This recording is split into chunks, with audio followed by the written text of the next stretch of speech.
الرجیم بسم اللہ الرحمن الرحیم شرح باب ہادی عشر کا نامہ درس۔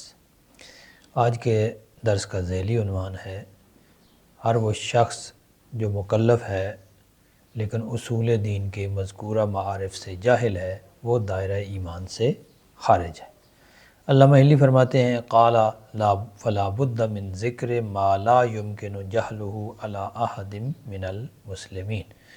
علامہ کا استدلال یہ ہے کہ چونکہ معرفت دینی واجب ہے لہٰذا ہمارے اوپر بھی یہ لازم ہے یعنی واجب ہے کہ ان چیزوں کا ذکر کریں، ان چیزوں کو بیان کریں جن کا جاننا تمام مسلمانوں پر واجب ہے، اور جو شخص ان چیزوں سے جاہل ہو وہ مومنین کے دائرے سے خارج ہو جاتا ہے، اور جو دائرہ ایمان سے خارج ہو وہ عذاب دائمی کا حقدار ہوتا ہے۔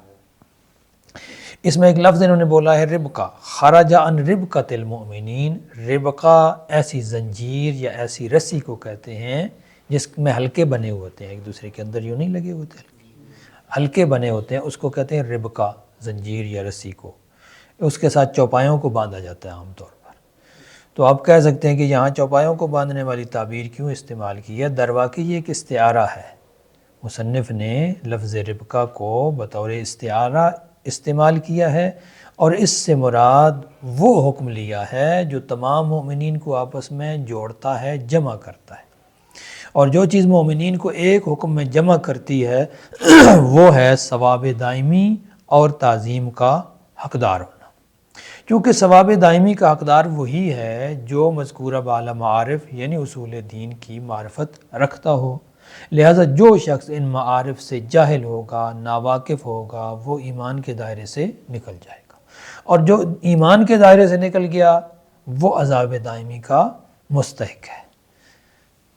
البتہ ایک چیز ذہن میں رہے نوٹ کہ ان معارف سے جاہل رہ جانے والے کو دائرہ ایمان سے نکالنے کی بات ہو رہی، وہ دائرہ ایمان سے نکل جائے گا، خارج ہو جائے گا، لیکن دائرہ اسلام میں باقی رہے گا، کیونکہ اسلام کا ایک ظاہری اور فقہی حکم بھی ہے، اور دنیا میں ہر وہ شخص مسلمان کے حکم میں ہے جو شہادتین کا اقرار کرتا ہے، یعنی وحدہ لا شریک، خدائے وحدہ لا شریک کی توحید کا اقرار کرتا ہے، پیغمبر اکرم کی رسالت کا اقرار کرتا ہے، تو وہ دائرہ اسلام میں داخل ہے۔ لیکن دائرہ ایمان میں آنے کے لیے مصنف علامہ حلی اور شارح کا نظریہ یہ ہے کہ اصول دین کو معرفت کے ساتھ جاننا ضروری ہے، ماننا ضروری ہے۔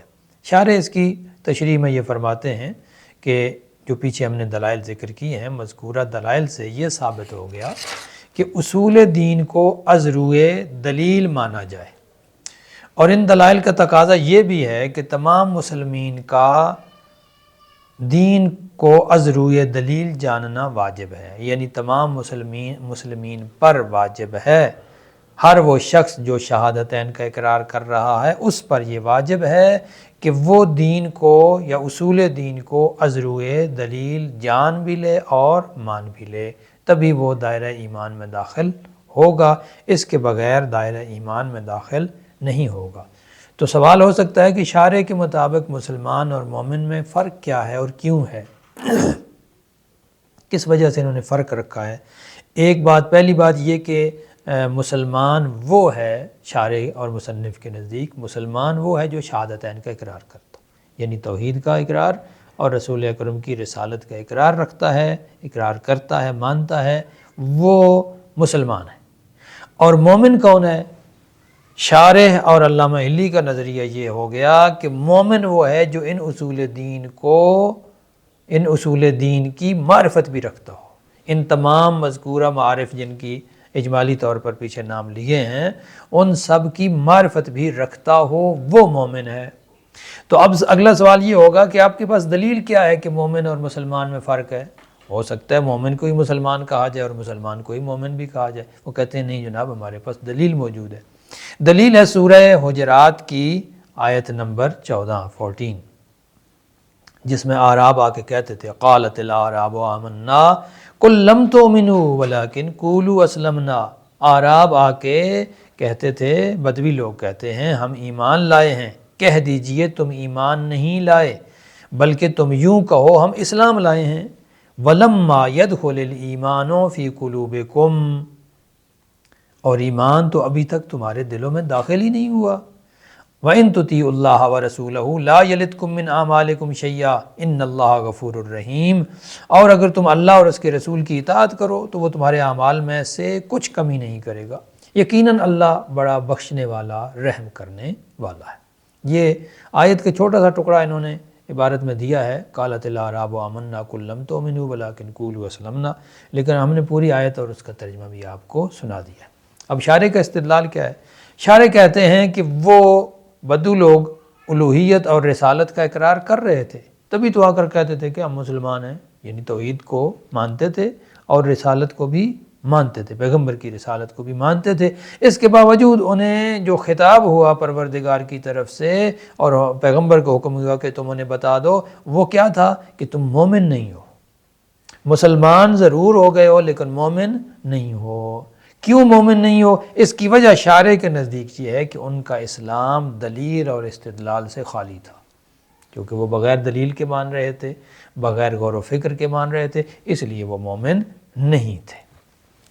اس کے بعد پھر شارح آگے بڑھتے ہوئے کہتے ہیں کہ چونکہ ثواب ایمان سے مشروط ہے، لہذا جو ایمان سے محروم ہوگا، یعنی اہل ایمان نہیں ہوگا، وہ ثواب سے بھی محروم رہے گا. اور اس بات پر اجماع ہے، دعویٰ کیا ہے مصنف نے، شارح نے اجماع کا دعویٰ کیا اور کہتے ہیں کہ اجماع ہے اس بات پر کہ جس فرد میں شرائط تکلیف موجود ہوں لیکن اس کے باوجود وہ سرے سے ثواب سے محروم ہو، وہ عذاب دائمی کا حقدار ہے. شرائط تکلیف ہیں لیکن ثواب سے محروم رہ گیا ہے تو ثواب سے محرومی کی صورت میں وہ عذاب دائمی کا حقدار ہوگا. کیوں بھلا؟ اس لیے کہ شارح کے نزدیک ثواب اور عذاب کے درمیان تیسرا کوئی آپشن نہیں، تیسری کوئی راہ نہیں، یا ثواب دائمی یا عذاب دائمی، تیسرا کوئی حل نہیں ہے. یہ شارح کا نظریہ ہے جس کی میں نے تشریح کر دی. ہو سکتا ہے کوئی یہاں پر کہے کہ تیسرا آپشن جو ہے وہ مقام اعراف ہے، کچھ لوگوں کو مقام اعراف بھی ملے گا شاید. بہرحال اس تفصیل میں ہم نہیں جاتے، لیکن چھوٹے چھوٹے دو تبصرے کرنا چاہتے ہیں. ایک یہ کہ شارح نے یہ جو سورہ حجرات کی آیت پیش کی ہے نا، قالت الاعراب آمنا، اور اس آیت سے یہ استنباط کیا ہے کہ مومن وہ ہے جو اصول دین کو از روئے دلیل جانتا ہو اور مانتا ہو، یعنی غور و فکر سے اور استدلال سے جو اصول دین کو مانتا ہے وہ مومن ہے، صرف اقرار کرنے والا مومن نہیں ہے. دلیل کیا پیش کی ہے؟ سورہ حجرات کی یہ آیت. لیکن اس آیت کو اگر مکمل پڑھا جائے، جیسا کہ میں نے آپ کو مکمل پڑھ کے سنائی ہے، تو اس میں آگے چل کر کیا ارشاد ہو رہا ہے؟ وَلَمَّا يَدْخُلِ الْإِيمَانُ فِي قُلُوبِهِمْ، ابھی ان کے دلوں میں ایمان داخل نہیں ہوا. تو آیت خود کہہ رہی ہے کہ ان کو اس لیے کہو تم مومن نہیں ہو کیونکہ ان کے دلوں میں ایمان داخل نہیں ہوا. اس آیت میں یہ نہیں کہا گیا کہ چونکہ یہ بغیر دلیل کے مانتے ہیں، بغیر استدلال کے مانتے ہیں، اس لیے ہم ان کو کہہ رہے ہیں کہ تم مومن نہیں ہو. آیت میں ایسا کوئی تذکرہ نہیں ہے. آیت کہہ رہی ہے کہ چونکہ ان کے دل میں ایمان داخل نہیں ہوا. بس اس آیت کی روح سے مومن وہ ہے جس کے دل میں ایمان ہو. اب دل میں ایمان آنا یہ ضروری تو نہیں ہے کہ غور و فکر اور استدلال کے ذریعے سے ہو. بغیر دلیل کے بھی بہت سارے لوگ مومن ہوتے ہیں لیکن قلبی طور پر ان کا ایمان بڑا پختہ اور مضبوط ہوتا ہے، ان کے دل میں کوئی شک و شبہ نہیں ہوتا. تو لہٰذا یہ جو شارح کا استدلال تھا یہ تھوڑا سا مجھے کمزور لگا. ایک اور تبصرہ یہ بھی کرتا چلوں کہ شارح نے یہاں پر یہ بھی کہا ہے کہ حیث ان الثواب مشروط بالایمان، کہ ثواب ایمان کے ساتھ مشروط ہے. یہ دعویٰ تو کر دیا لیکن اس دعوے کی دلیل پیش نہیں کی. میں یہ نہیں کہہ رہا کہ دلیل ہے نہیں، ہوگی، دلیل دینی چاہیے تھی نا. شارح نے یہاں بغیر دلیل کے یہ کہہ دیا کہ ثواب مشروط بالایمان ہے، اس کے لیے بھی یہاں پر دلیل پیش کرنی چاہیے تھی. یہ تھوڑی سی یہاں پہ کمی رہ گئی. بہرحال ہم عبارت کو پڑھتے ہیں. قال فلا بد من ذکر، یہ قال یعنی قال العلامۃ الحلی، علامہ حلی کیا کہتے ہیں؟ فلا بد من ذکر ما لا يمكن جہلہ علی احد من المسلمین، پس ضروری ہے ذکر کیا جائے ان چیزوں کا کہ جن سے ناواقف رہنا، جن سے جاہل رہنا کسی بھی مسلمان کے لیے ممکن نہیں ہے، یا یوں کہیں کہ کسی بھی مسلمان کے لیے جائز نہیں ہے. یہاں یمکن بمانا یجوز ہے.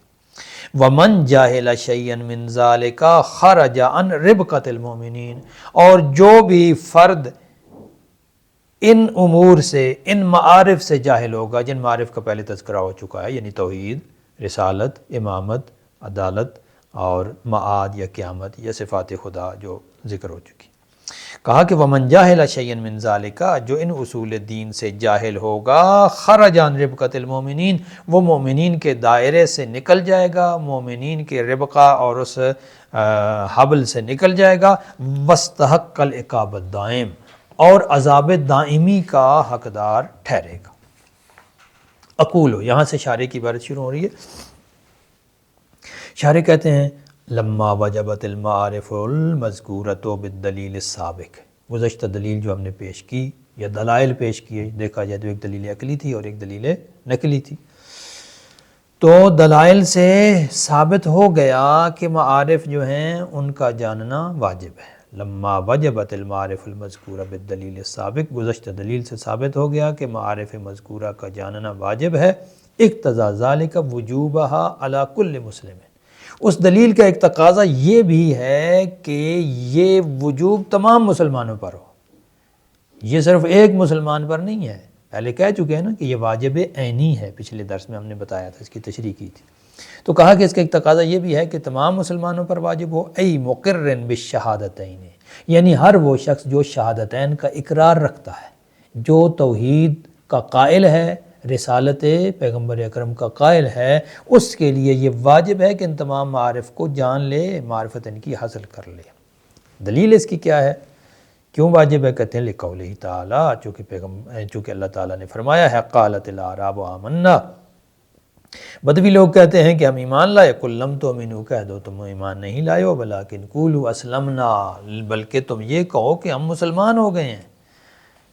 یہاں تک آیت کا چھوٹا سا ٹکڑا انہوں نے محل شاہد کے طور پر پیش کیا ہے۔ آگے پھر شارح کی عبارت ہے نفا عنہم الایمان مع کونہم مقرین بالالہیت والرسالت، اس آیت میں اللہ نے ان بدوی لوگوں سے ایمان کی نفی کی ہے، یعنی ان کے مومن ہونے کی نفی کی ہے، مع کونہم مقرین بالالہیت والرسالت، حالانکہ وہ الوہیت اور رسالت کا اقرار کر رہے تھے، اللہ کو ایک مان رہے تھے اور رسول اکرم کی رسالت کے بھی قائل تھے، اس کے باوجود انہیں کہا گیا کہ تم مومن نہیں ہو، ایمان کی نفی کی ہے۔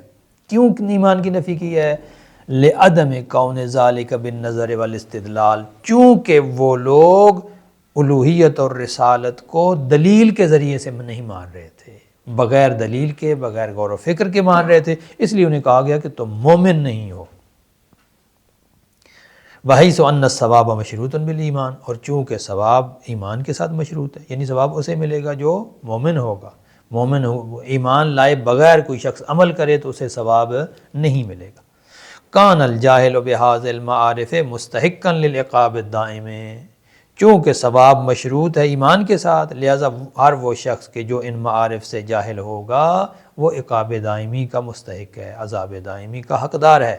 لأن کل من لا يستحق الثواب اصلا مع اتصافه بشرائط التکلیف، کیونکہ ہر وہ شخص کہ جو سرے سے ثواب کا حقدار نہیں بن رہا، یعنی اس کو ثواب کا ایک ذرہ بھی نہیں مل رہا، حالانکہ مع اتصافه، حالانکہ وہ متصف ہے شرائط تکلیف سے، یعنی تکلیف کی اس میں شرائط پائی جاتی ہیں جو پہلے ہم بتا چکے ہیں، کیا ہیں؟ زندہ ہو انسان، بالغ ہو اور عاقل ہو، شرائط تکلیف موجود ہیں، اس کے باوجود اسے ثواب کا ایک ذرہ بھی نہیں مل رہا، تو فہو مستحق للعقاب، پھر وہ عذاب کا حقدار ہے، مستحق عقاب ہے، بالاجماع، اس بات پر اجماع ہے امت کا۔ والربقہ، تو ربقہ کی تشریح کر دیتے ہیں بکسر الراء وسکون الباء، ربقہ پڑھنا ہے۔ حبل مستطیل فیہ عرن، ایسا لمبی رسی ہے یا ایسی لمبی زنجیر ہے، فیہ عرن، جس میں حلقے ہوتے ہیں، گول ایسے ایک دوسرے کے اندر ڈلے ہوئے جو حلقے ہوتے ہیں۔ تربت فیہ البہم، ان کے ساتھ چوپایوں کو باندھا جاتا ہے، بہم چوپایوں کو کہتے ہیں۔ واستعار المصنف ہنا للحکم الجامع للمؤمنین، یہاں مصنف نے اس کو بطور استعارہ استعمال کیا ہے، یہ نہ کہیں کہ بھائی جناب یہ چوپایوں والی بات، رسی یہاں کہاں لائے ہیں؟ مومن رسی سے تھوڑی بندھے ہوتے ہیں، انسانوں کو تو رسیوں سے باندھا جا بھی نہیں سکتا۔ تو کہتے ہیں مصنف نے یہاں بطور استعارہ استعمال کیا ہے، اور یہ استعارہ ہے کس کے لیے؟ اس حکم جامع کے لیے جو مومنین کو آپس میں جوڑتا ہے، مومنین کو جمع کرتا ہے۔ اور وہ حکم جامع کیا ہے؟ وَهُوَ اسْتِحْقَاقُ الثَّوَابِ الدَّائِمِ وَالتَّعْظِيمِ، ثواب دائمی کا حقدار ہونا اور تعظیم کا حقدار ہونا، یہ وہ حکم جامع ہے جو تمام مومنین کو جمع کرتا ہے۔ اور جو اس ثواب دائمی سے نکل جائے گا وہ سمجھ لیں کہ مومنین کے دائرے سے نکل گیا ہے۔ اس لیے ہم یہ کہہ رہے ہیں کہ جو ان معارف سے جاہل اور ناواقف ہوگا وہ دائرہ ایمان سے خارج ہو جائے گا، جو دائرہ ایمان سے خارج ہو گیا وہ مستحق ثواب نہیں ہوگا، اور جو مستحق ثواب نہیں ہے وہ پھر عذاب دائمی کا حقدار ہے، اس کے پاس کوئی اور راستہ رہ ہی نہیں جاتا۔ والسلام۔